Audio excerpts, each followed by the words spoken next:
Okay, welcome to the first lesson, which of hopefully many. This lesson I'm just going to go through how to set up your MetaTrader charts. I've received a lot of questions about how to go about what settings you need on my reviews. Also, why the EMAs are so special, what numbers they are, etc, etc. Okay, so first of all, we've started off with a standard MetaTrader chart of the Euro USD, which is a line chart, which is what you get basically out of the box. Okay, so at the end of this lesson, hopefully you'll get a good idea about what settings you need to use and incorporate in your charts, and how clean you need to keep them. Simplicity is the key here. You don't want to make things more complicated than what they already are. You can email me to get the profile if you really want to, and that'll give you all the settings in there. However, this video will show you how to actually go about it. Right, so this is the chart, as I said. If we go, first thing we need to do is change it into candlesticks, as you see as we go through.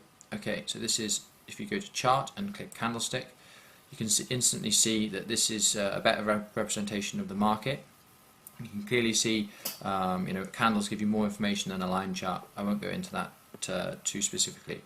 Okay, so the next thing you want to see, or you might want to change, is the colours of the chart. I mean, I use the green for positive candles and red for negative candles, with a black background because they stand out. Now, it's up to you what you do. You can configure this yourself by right mouse clicking and clicking on Properties.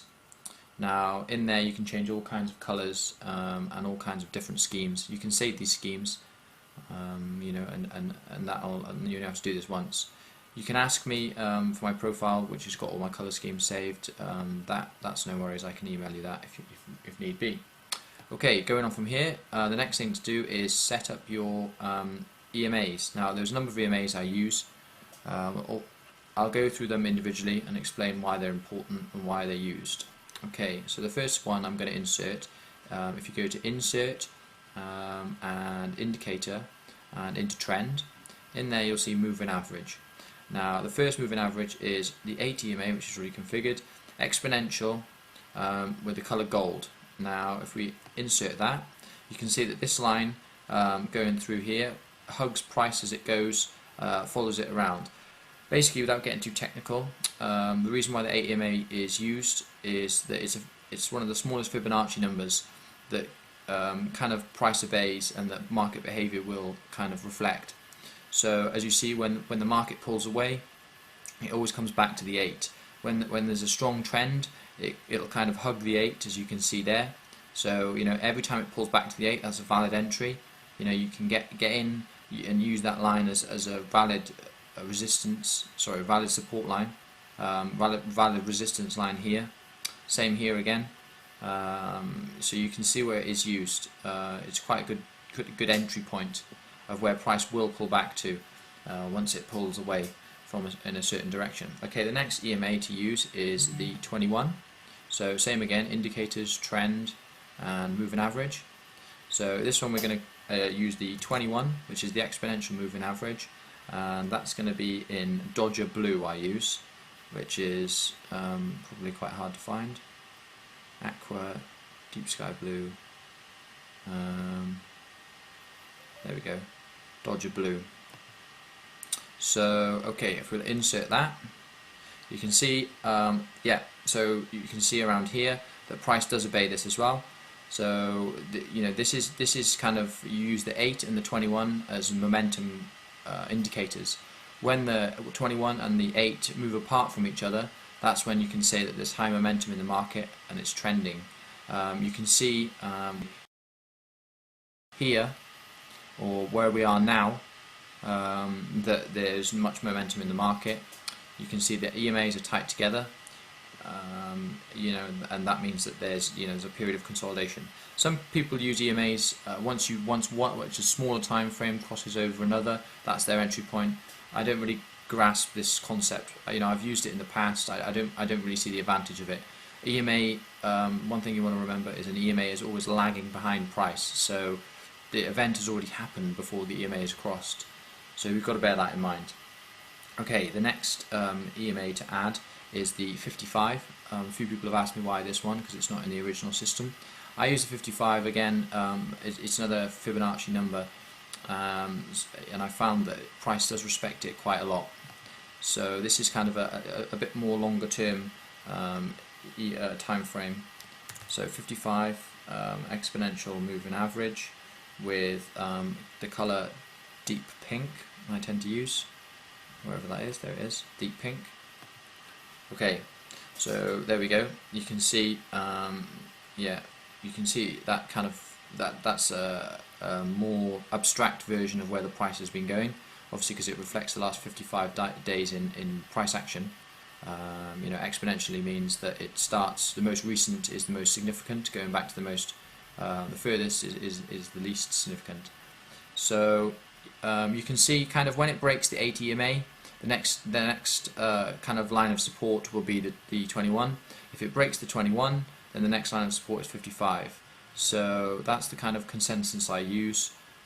You know, the 55 does holding as valid support and resistance, and is used quite a lot in the Forex market. Okay, the next EMA is the 89. So we'll go again, moving average, 89. This is going to be a dashed line, a thick dashed line, and that's going to be in red. Oops, in red.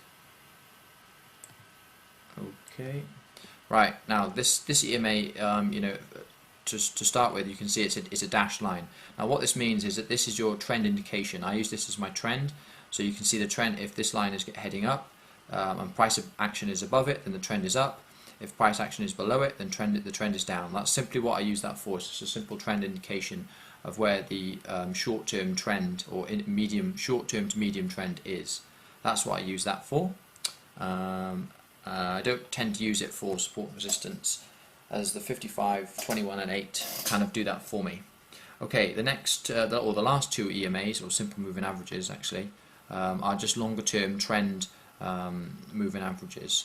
Okay, so the next one is the 200, and that's a simple moving average, and that is in deep sky blue, which is that one. Okay, there we go. Now I just use this as you know, price doesn't really reflect this on a 4-hour chart. However, on a daily or a weekly, price will respect this EMA. This is just purely to use the longer term trend. At the moment, you can see it's heading up. So you know, that's what that's used for. Okay, the next and the last EMA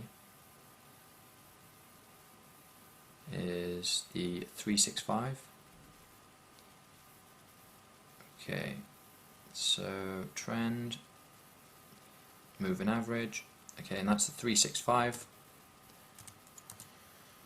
365, and that's exponential moving average, and that is in dark orange. And that's with a little dashed line like that. Oh, another thing noticing actually is if you hold down Control and I, that brings up an indicator list. Also in there you can change the 200 to a dash line as well, so it's like that. So it's the same as a 200. As these lines don't really mean much in your day-to-day trading, you just have to know where they are. You know, price will respect them on the longer term charts. However, I use them just to grasp where price is in reflection to the longer term trend. Okay, the last indicator which I tend to use, which is a static indicator always on my charts, as you see, is the MACD. Now you can get this off me at the end, you know, or give me an email. How you do that is if you click on indicators and click on custom, I've inserted a custom MACD indicator which is here. You know, settings are all standard. Click that, and there we go. So that's your chart basic, and that's what I use. So you know, more lessons will dive on Fibonacci studies and etc. etc. However, that's just the basic setup of the chart. If you want the profile, then give me an email or leave me a message on the forum or YouTube, and I'll see what I can do, and yeah, I'll post you them. If you have any other questions, then please let me know. Okay, thank you. Bye bye.